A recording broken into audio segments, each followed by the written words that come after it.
And welcome back once again to GatherVerse Youth Summit Week 2, Day 5, 2025. We're so happy to have each of you that are with us today to be able to explore for this extraordinary session on our promise, extending reality into tomorrow safely.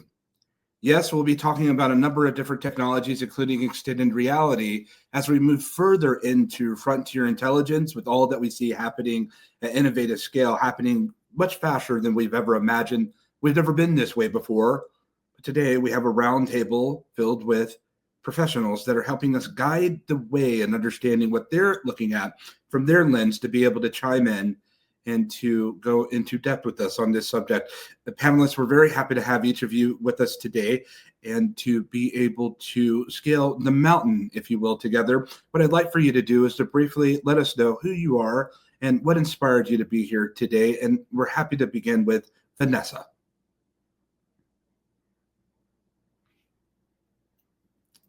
For some reason, we can't hear you, Vanessa.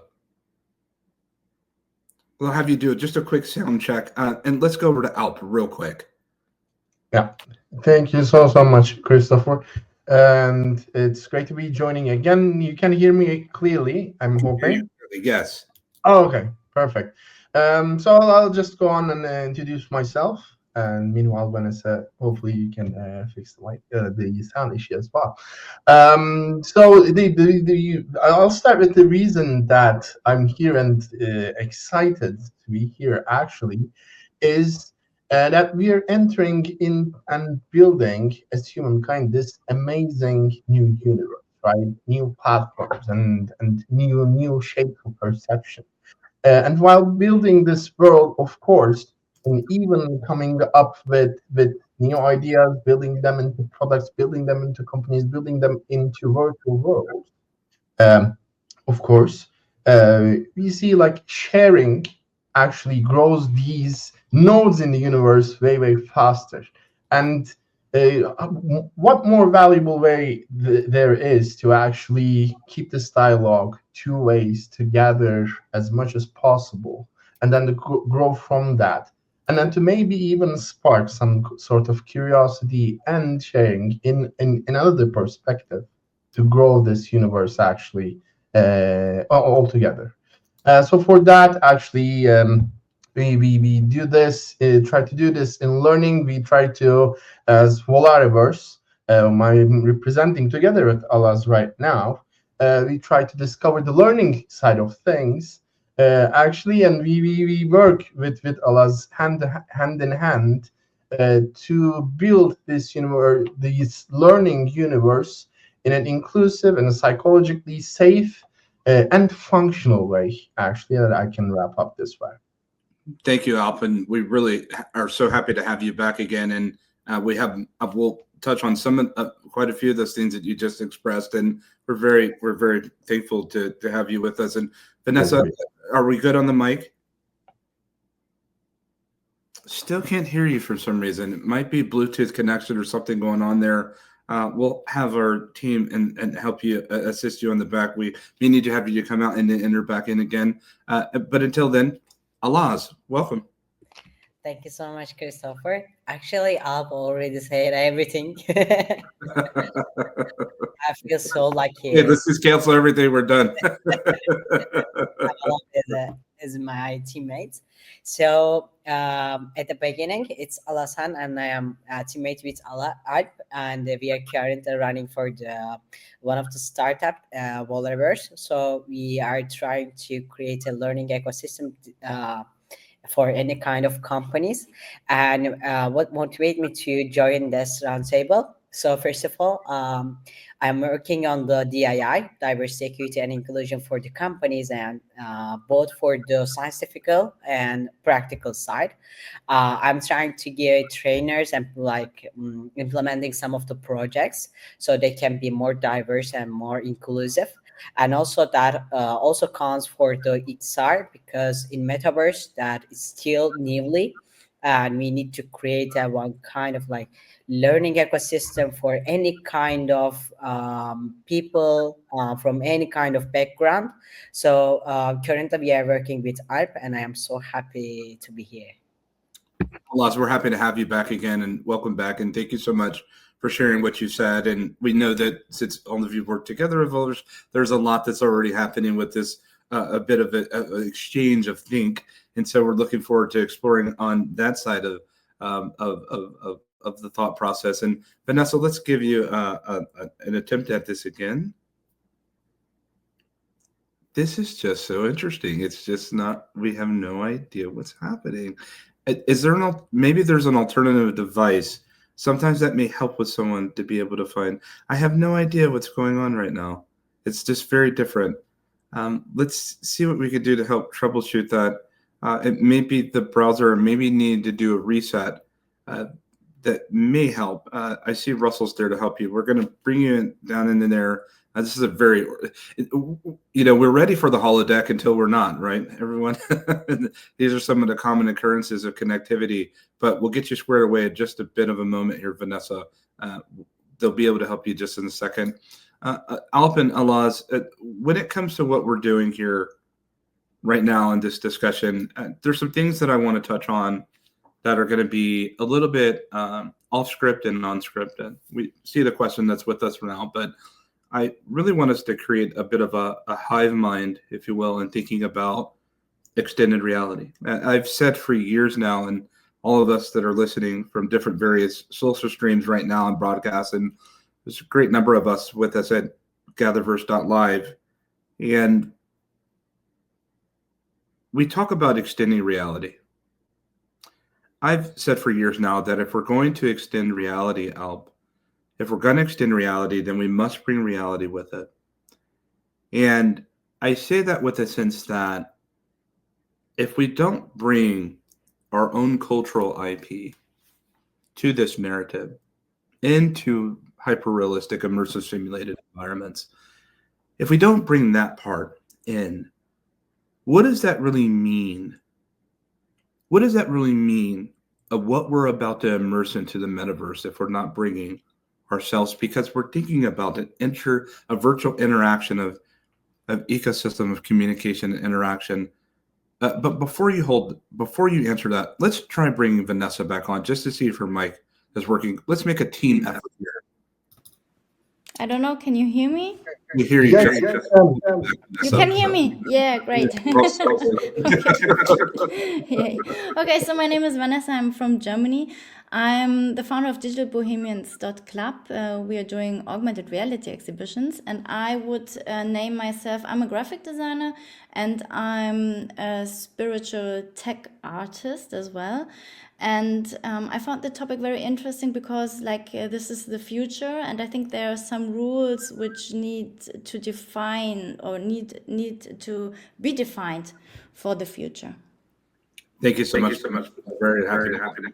There's a bit of feedback in mind, but you have another going, but we'll worry about that. But for now, Alp, let's go back to where we were and to kind of connect, and Vanessa will catch you in, is that if we're going to extend reality, then we must bring reality with it. And if we find ourselves going into the extension of the virtual layer from the material layer, that having our own selves, if you will, the cultural input, what we bring that's so central into human centricity, into environments, if we're not allowed or have the opportunity to bring that to presence, then what is it that we're actually interacting with when we go into this environment? Alp, can you give me something on that, please? Surely I can. The basic answer to your question is we can't in depth, actually. We need these things to get more in depth, especially let's think of a social context, right? An environment that is socially enabled.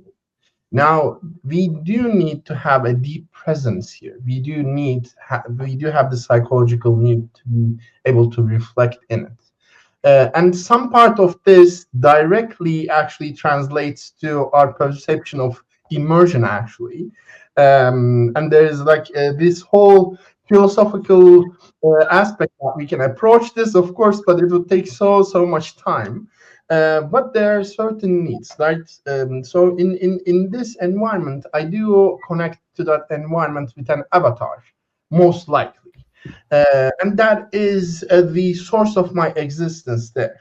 So that source of my existence, I need to be able to show myself and reflect myself. So I need to be able to maybe, let's say, culturally reflect my cultural values by attire, right? Certain customs, or in a more social context, these interactions, not only vocal interactions, but like with hand gestures, body postures, etc. I externalize my cultural values or habits there, and at the same time, I need to be able to reflect on an emotional level, which is, I think, quite tricky when we go into XR, like specifically we are in depth.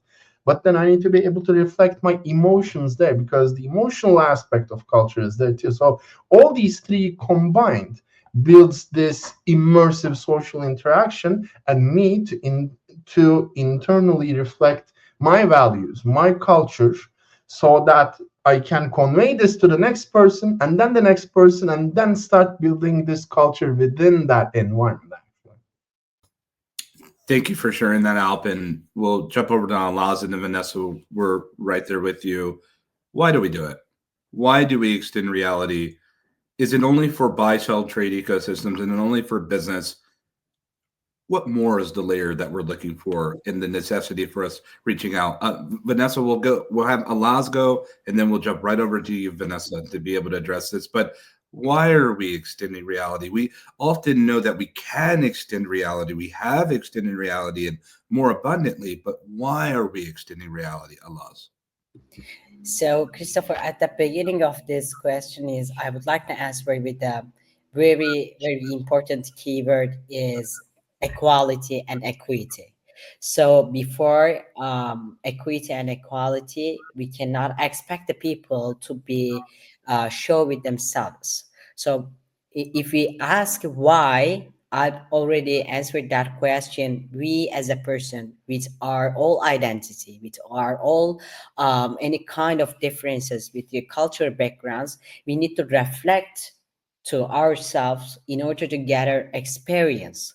Without experience, we cannot continue to live. So that's why at the beginning of everything, inclusion is not start with the technology. So it starts with like who is in the room when we are building up. So that's why we need to create any kind of ecosystem, even in the metaverse, even in the any kind of like physical places. First of all, we need to ask who is in the room right now and how we can help them together to reflect themselves with their any kind of identity they have. So that's why like we need to make sure extended reality technologies in order to remove the barriers so people can connect, because we as a people we are like growing up with our feelings, with our emotions, with our experiences. So without it, like kind of we are nothing. So As that's the a, yeah. as a brief follow-up to identity, is it important for our youth to know that they can enter into the metaverse as their true selves? Actually, yes, like to reflect themselves, because also I've mentioned that not just like being a physical in the metaverse, we need to reflect our emotions as well. So maybe Art can help me with that question because he has better understood with that. We'll get back to that in just a moment. And thank you so much, Alaz, and Alp will jump to you. But Vanessa, I want to be able to ingress this self-same question to you. Why are we extending reality in the way, in the fashion that you are?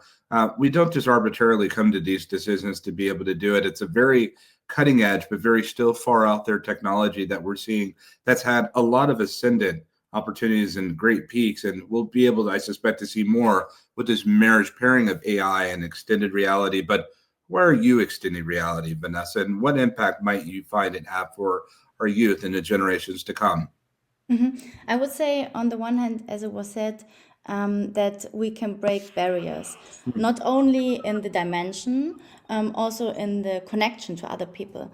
But this is also one thing, like when you think of how can the people extend their own reality, because I think it's also very important that the people have the freedom of choosing, like so that everyone can enter this experience, you know. So on the one hand we have the phone, on the other hand we have maybe laptop or maybe glasses. And I think this is very important, that the people have the same experience. I would say now it should be free like the internet, but we are still not there yet. And I also would say, like, as you ask, if it's just for businesses, I wouldn't say this. Of course, it's like for advertising maybe, but also like for games or navigation, but also maybe for the immersive learning or for healing. When you think of how you say, when people have, for example, depression or anxieties or something, this could be also like a way where we can extend and connect to other people, kind of as holograms, for example, which aren't in the room. Does this technology prospectively make civilization as a whole better, Vanessa?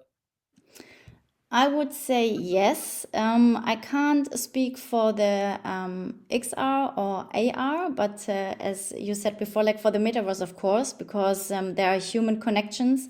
Behind the avatars are still humans, and there are still human expressions and human ways to interact with them.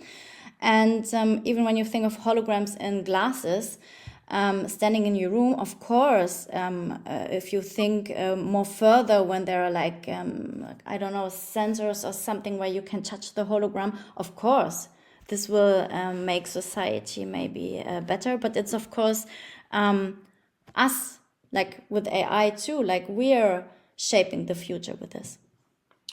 And the reason that I feel it's so important to really explore in this, Alaz, when we start thinking about, off the heels of what Vanessa just expressed, that this shaping the future, if you will, towards why is this? Are we wanting to shape this future? And I say it like this is because we know that social media addiction is a huge, huge situation. It's a huge challenge in society right now. It's already out there. We can never take it back, if you will, but we can address it. Are we saying that we're about to take our social media experiences and simply enter into that world more abundantly?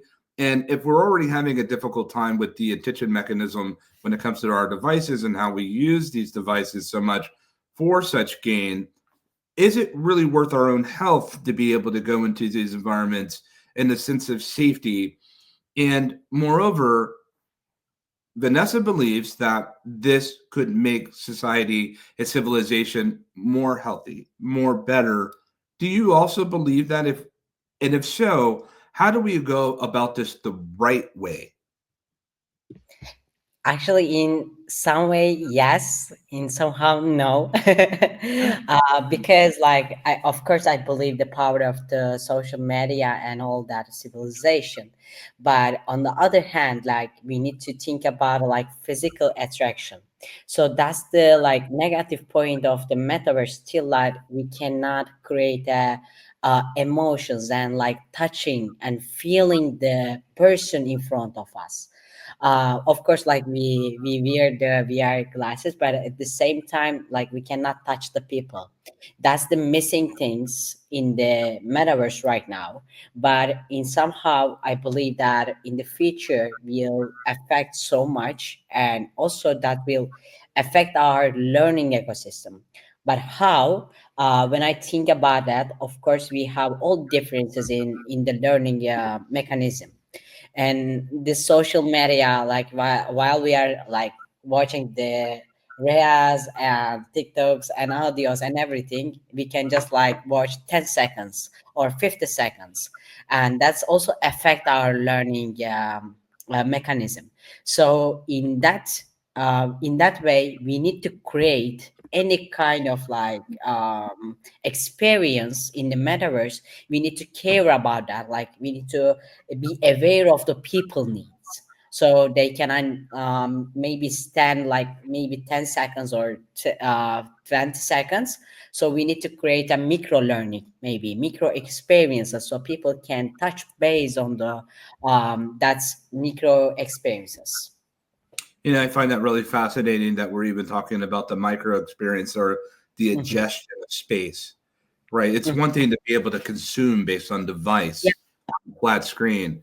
It's a whole other thing to ingest in space once we're fully immersed into this space, if you will, Alp. When I think about this, Alp, it leads to the question that I have, and with Vanessa seeing a more of an optimistic outlook, Alas saying in a very candid way that there is a bifurcated outlook, that one way, sure, it can be safer and better for society, but at the same time, it does come with its challenges naturally. And I believe that Vanessa sees this as well. But Al, it does necessitate to ask the question. We've had so many discussions here at GatherVerse. This is our 31st Global Summit. We've had the Virtual World Symposium. We've had XR Evolve. We have this coming up in June, and we already have so many people that are going to be speaking. That's how many people we have speaking at our XR Evolve Summit, just like we're here in 2 weeks worth of Youth Summit. Al, it does necessitate the question, what does the future of the metaverse look like, and how does it behave? I see this with the real curiosity of, we deal in a world of Chrome and Firefox and Safari and browsers and applications. I do not think that the future looks more like that.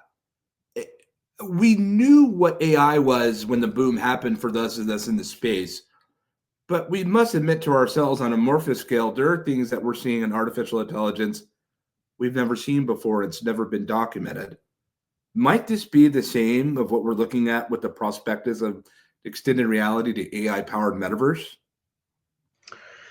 Yes and no. I mean, in a really basic sense, I would say the first steps would be quite chaotic, right? So what your disappointment, like the disappointment you reflected, actually, I think it's because, and I think this conflict is very relevant right now, is that the solutions are not multifaceted, right? It's catering to like these solutions, browsers, etc. Now metaverses, they're catering to like simplified singular aspects. They don't usually have perspective, and especially in 3D-dimensional environments, we need this multi-perspective approach. You're building a 3D-dimensional environment where there's 3D-dimensional behavior. Then you need to understand, you need to have the know-how, you need to have the knowledge, or you need to understand the complexities of the human behavior to be able to make that the most efficient and most safe. Even let's take it from the social media example. Let's imagine, like, is it going to be like, is our social media experience going to be 3-dimensional, or are the environments are just going to like resemble these social media habits? And now, while you're asking, is it going to be experiential as we experience it now? Is it going to also interact with us? Go ahead. I mean, this is why I said in the first steps it would be chaotic. If we translate that experience directly into 3D, it's going to be like that, because now, and I believe I'm not claiming that I have found the solution to this whole like the reason behind social media maladaptive behavior.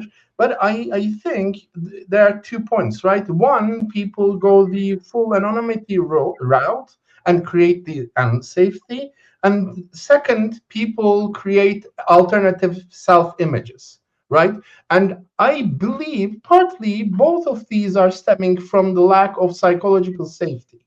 And I think this should be our starting point to prevent, actually, our transition of this very voluminous social interactions that would transfer from social media to 3-dimensional environments. If we have the social safety enough, if we consider this, and if we design these metaverses or virtual worlds with a focus on social, like psychological safety, and then we can see people not going the anonymity route. Then people who might be a little bit more prone to reflecting their own selves, building their own avatars that are a reflection of their own like realistic selves, right? That was one of your questions, and it all ties to each other in some sense, Sure. From my understanding, actually. Thank you, Alp. And Vanessa, what does that look like? Alp says if we can be able to venture and embark into safety. I've been in this space for so long when it comes to XR, a long time. and I've heard this expressed many times, I have, but what does that look like now into this world of AI where our experiences, we're not just interacting with them, but they're interacting with us more intelligently? Yeah, first of all, I just want to add something to Alp. I think, of course, it could be a lack of safety regarding the avatars, but also like an expression. Like you can be whoever you want to be, like you can be somebody else.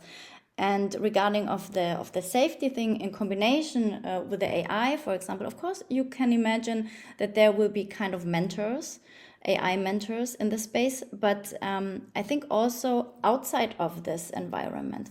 Of course, the adults should take care for the children regarding the safety, but also the people who are building the apps or like the environments behind this. Plus, I think you could combine AI with these kind of rules. So, for example, when you think a little bit further, when the kids are using the devices, there could be some kind of facial recognition to see how old the kids are or the youth people. But of course, also AI for voice recognition to see how old, what's their age. And when you have the rules, plus the AI mentors, plus the parents, plus the recognition of the voice and face, maybe, then it could be safe, like for everybody, like for the kids and for the adults. And of course, like as we have it now, to have a safe space. Like when you meet in personal life, you keep distance, and this is already there. But yeah, you could. And what happens if we extend this. don't put in these protections, if we don't admonish onto what it is that both you and Alp, and I assume with Alaz and even my own self, are professing? What happens if we don't do this, Vanessa? I think we experienced this already in the metaverse in the beginnings. Like, Wow. for example, the woman in there, that first of all, you get screamed. Some people try to touch your avatar. We had this in the beginning, and then they introduced your safe space. And I think if we don't have this, of course, when you think of the kids chats, I don't know how it's in the US, but in Germany, it can be dangerous because people sometimes want to know where you're living, where you're from, and kids don't think, like, because when they see another kid standing as an avatar in front of them, and today you can also change your voice, you know, for your avatar, so you could also change it to kids' voice. So there must be some kind of safety so that the metaverse is a safe place and will be a safe place in the future. It seems to me, and there are incredible organizations that are dealing with verification systems when it comes to the metaverse and what that looks like. I'm going to bring up Russell Bundy to be able to share with us real quick about the need for verification, because this segues into this next topic of, and I don't want to leave this with safeguards, and then Alaz will go to you, but we're going to go to Russell real quick. There's such an importance to what you just expressed, Vanessa, about those being able to change their voice and their appearance, and how we look at the safe space that has just been created, because we're already started to see the impacts of not being safe within the metaverse looks like. And so there's been protocols or procedures that have been implemented. But as I was sitting here listening to you, Vanessa, and these are things that I've thought about with consideration, that we also know that we'll be interacting with non-humans that are capable, that have an intelligent corpus, and they have the capacity to see through computer vision. They can speak through concatenative synthesis, if you will. And we have no way to be able to detect who they are, what they are. And it seems to me that the metaverse could be weaponized by some person that has a whole hive of AI models, NPCs deployed within the environment to be able to feign or pretend who they are. It seems to me, Russell, and briefly, can you express to us the need for greater verification within the metaverse? Yeah, verification is extremely important, and when it comes to AI verification in particular, extremely important too. You want to be able to detect, what the models are, who are within the metaverse, who is AI, who isn't, who is a real person, who's not, etc. So I think the real need in terms of for verification and being able to verify those different aspects on kind of like what you see, hear, or even speak, it is extremely important when it comes to that. So being able to have a tool or a protocol which you can use for that, I think is fundamental. Or as we like to say, interpretation, right? Being able to interpret the different models and what they're saying and doing. And also being able to detect as well, the behavior of these models and, what they do and what's their performance and are they reliable. All these different aspects are extremely important when it comes to verifying those different aspects. So, which then allows, trust to flourish, right? It allows youth to be able to trust other people. It allows youth to be able to trust a certain AI model and saying, oh, has this been behaving good? Okay, great. Well, then I can trust this AI model. So verification and trust is fundamental when it comes to the metaverse. And yeah, so we need that trust layer, so to speak, within the metaverse, and that can be done through verification. Thank you, Russell. And Laws, now I'm inspired to bring this based on the work that you're doing when it comes to, in a lot of ways, the preservation of equity. Thinking about why we want to have equitable environments and people to be able to present their true selves, the sovereignty, if you will, and to be able to say, this is who I am. Can you please speak to that in a sense of safety? And why is it so important for us to be able to present ourselves and to ingress into the metaverse as ourselves and to have the comfortable ability to be able to do that, and why it's necessary in order to build trust? It is to me, right? Yes, it's to you, Alice. Okay. So, Christopher, while you're asking the question, I just think about one of my experience in 2019. I have been working for one of the social media company. And while we are speaking about that protection, our service, I just realized that I remembered the experience that we got lots of videos on social media. So of course, it's so important to create one of the kind of persona, as we say in psychology. It's so important to create our persona in the social media to represent ourselves, to connect with the people, to create an experience and to gather experience. But at the same time, it's also so important to protect ourselves on the psychological side, not just like physical side. And also, it's so important to create that kind of safe zone, because in that social media company, while I'm working as a trainer, we got lots of child content, which is not good, and also people who are using that data and that information on the bad side. So that's why, while I'm thinking of the youth and child and everyone actually around me, we need to be careful to present ourselves.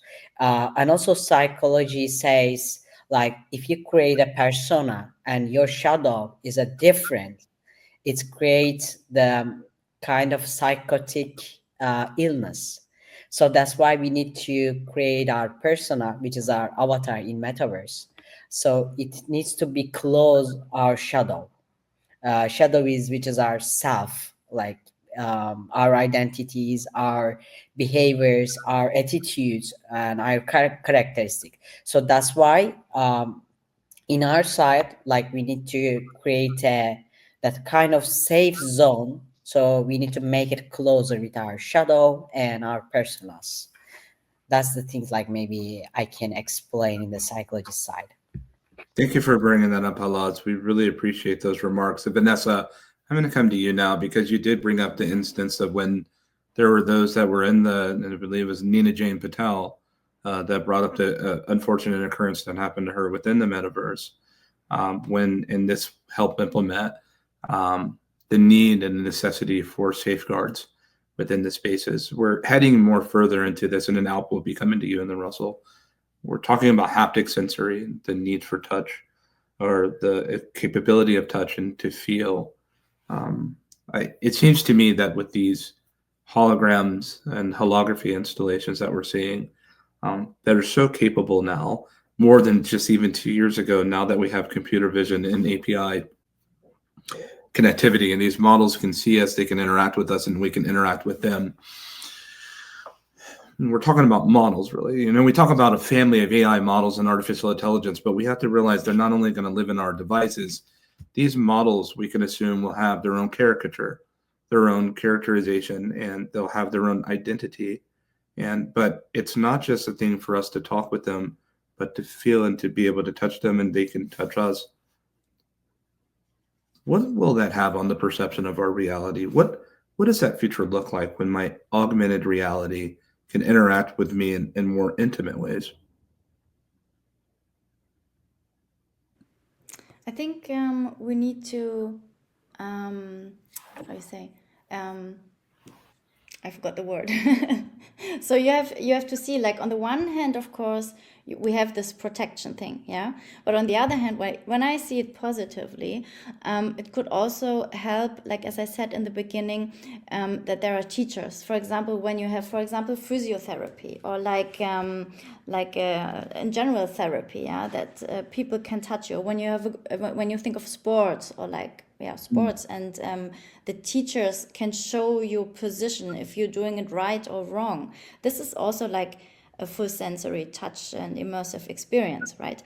But of course, we need to be careful also regarding, because of the children, for them it's like more real, yeah, it's more real. And then you think of, like, today there need to be a check-in and a check-out, for example, because for us adults, we need our time to get really deep dived in this environment. But children are like in there, like right now when they take off, when they put on the glasses, for example, yeah.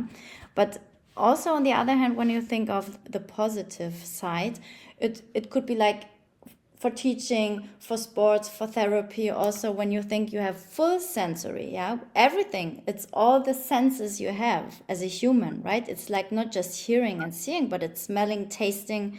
Could be also really interesting when you think of like restaurants, eating somewhere and don't get the calories or something. So it's always balancing, like the positive sides versus the negative sides. You know, I think about that, Vanessa, and thank you so much. Alp, I think about what Vanessa is expressing, and I think about the dichotomy difference. We were all young once, if you will, but we've had more time than our children. I don't personally have children, but I use that openly, that we have now had more time than our children in this world to see the beautiful trees and the sky, and to smell the scent of the sea, and to feel the wind upon us in sunlight. We've had our senses tested. We have had, you know, whether it's romantic throes or a hug, and we've done that longer, and our senses are more tested. Versus our children, they're exploring senses that are like, my goodness, this is what this feels like when it comes to a number of different new experiences, or seeing a redwood tree for the first time, or visiting a place. And we still have that experience when we travel around the world and see things that we've never seen before yet, save for perhaps on a screen or a photo. I say this, Alp, is that while there's an opportunity for optimism, and I really appreciate the way that Vanessa is able to bring the optimism into the narrative, but I also look at the other side of it, is how dangerous can this be when we are immersing into polynomial constructs, or very hyperreal human eye constructs, and these environments interact with us, we interact with it. Is there a need?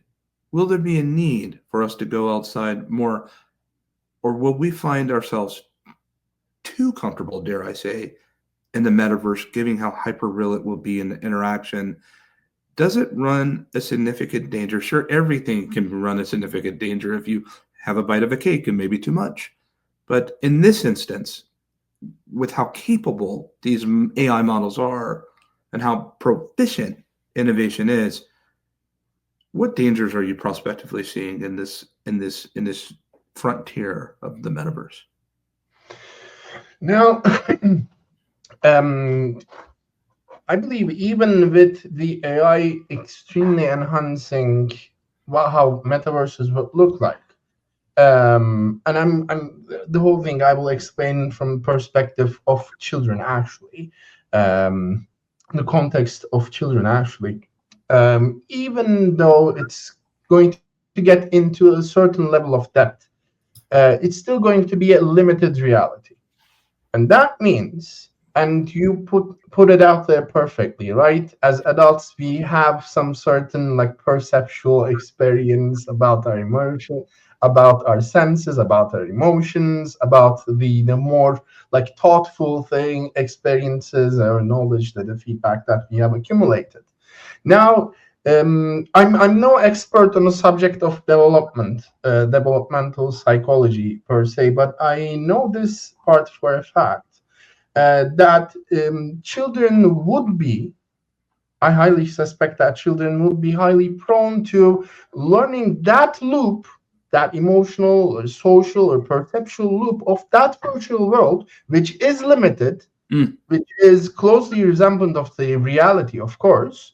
But then all of that child's habits, all of that child's understanding would be limited to what that environment is offering as well. Now, it's with AI in really short term, maybe it's going to really closely resemble the real world, but it's not going to be reality. It's not going to have the complexities of reality. And the child is learning, right? It's rapidly growing in their perception of the world. Now, learning this perception in a limited environment would then affect, actually. We're not talking about that previous wave of escapism. I'm coming from the topic of social media, actually. We're not talking about that escapism. We're talking about the complete lack of understanding of certain realism dynamics, because when you have the immersive world, of course, the child's going to spend so much time there. So this is going to change the perception, then the perceptual development there. And this is, I find this quite risky, and there are ways that like we don't know yet that this might, happen, like these dynamics, how it's going to happen, what kind of habits it might actually cause. Of course, we do not know because we're not there yet. We haven't built those functional worlds yet. As I listened to both you and Alp and Vanessa, and even Russell's about to chime in, and then of course with Allah, as I said, I can't help but not have a concern about most of the people in the world are not prepared for the coming wave of AI. Russell, they're not prepared for the coming wave of the metaverse. Folks in GatherVerse.live and elsewhere, all that you believe that you've interacted with the metaverse is nothing compared to what's on its way. There's technologists on this stage that can tell you that it'll be much more than what it is that you've realized and interacted with, especially when it comes to glasses as well for AR that Vanessa's talking about as well. But I think about when that day comes, I believe it's happening sooner rather than later. When that day arrives, that we arrive into this more extended reality when it comes not only to the metaverse and the VR sense, but augmented reality, that will be environments that are so different from anything we've ever known, but are so actual to what it is that we've been wanting to go into, ingress. It'll be so new, this terrain, especially if we're talking about the power to touch and to see. It's one thing when we're interacting and congregating with one another, humans. There's a heartbeat that I'm looking at in an avatar. As I look at all of you today, there's a human there. And I can hug you. But a machine that has that same disposition, where that machine wants to hug me just like my friend just hugged me a few moments ago, I don't know how I feel about that emotionally. And so my question to you, Russell, is, do we need to start having a sense of a global cloud consensus now? An ethical set that's developed to saying this is what's going to be acceptable when these situations arise? And does that lend towards the trust layer that you often speak about? To your point, Christopher, yes.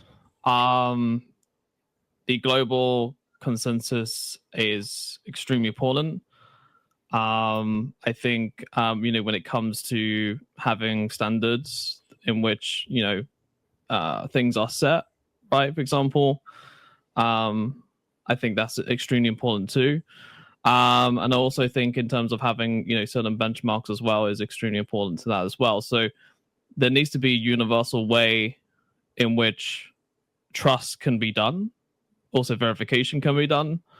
But also in terms of if you're having a robot hugging you, so to speak, well, then, who is this robot, right? Or, what's their name? Or who is the AI within that robot, right? You want to be able to identify that and say, okay, well, this is, let's say Illuminati, for example, or Susan, or whatever, whatever the AI model is, right? And you want to know, okay, this AI model is very friendly. It's very hugging. It has like a certain personality to it. It's very friendly and it likes you. So yeah, I'm okay with that one hugging me. But then you might see another model and you want to be able to identify that model and you're like, no, thank you, robot. I don't want you hugging me kind of thing. So I think it's extremely important to be able to have that and to be able to have that through like a lens.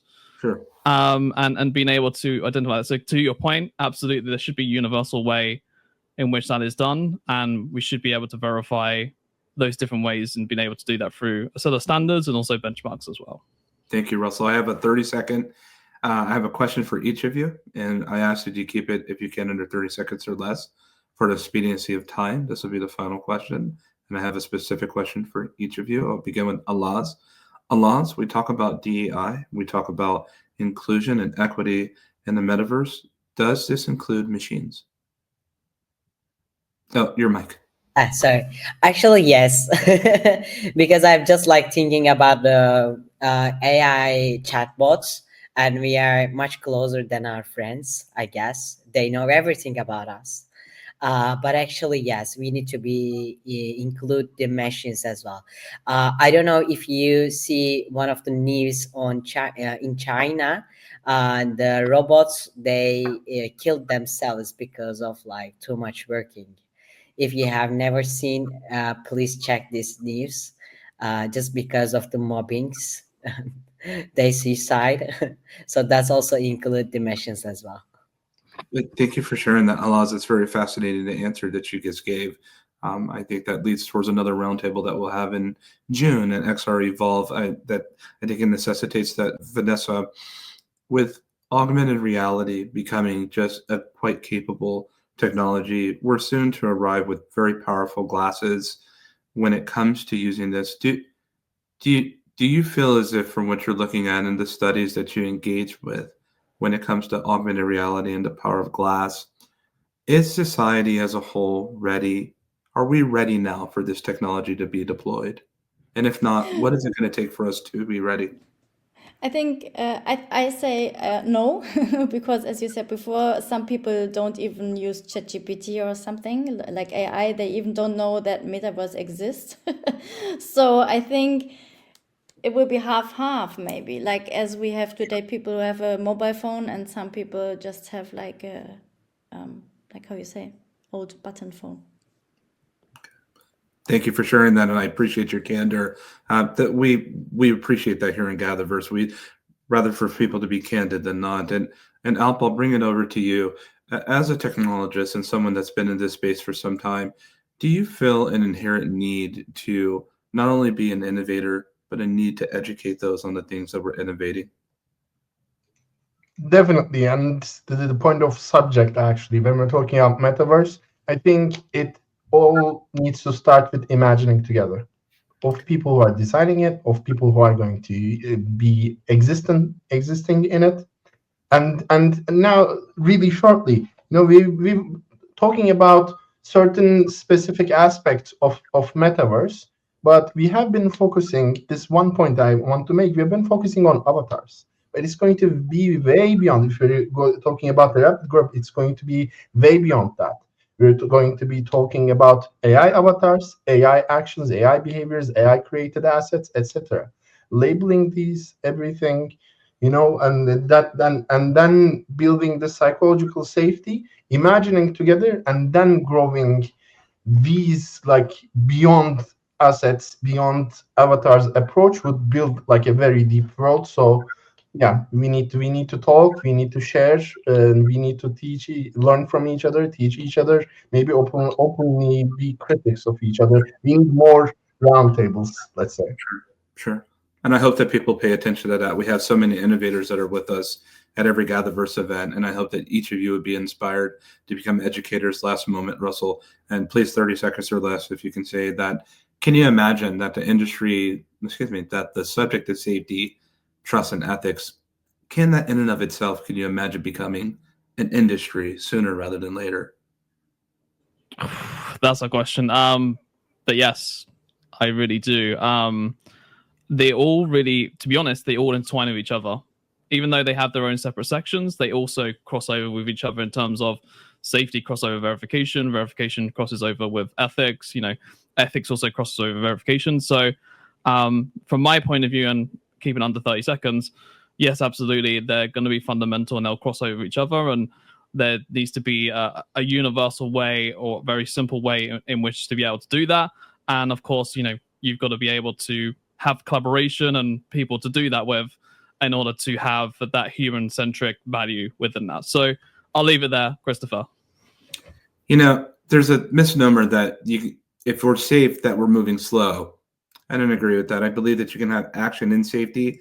I believe that we need to have action in safety, and that two things can be true and so relevant and necessary at the same time. Audience, take time to go follow each of these leaders that have come to be able to assemble and join with us today. We're very happy to have their expressions, and we look forward to having you back at the Global GatherVerse expression. And we hope that we actually see you, each of you, at XR Evolve. You have a lot to say. Our Gather was well. Thank you. And coming up, we'll have a small segment of a few words from one of our speakers, and then we'll end up in a roundtable discussion, which you do not want to miss. May our Gather be well.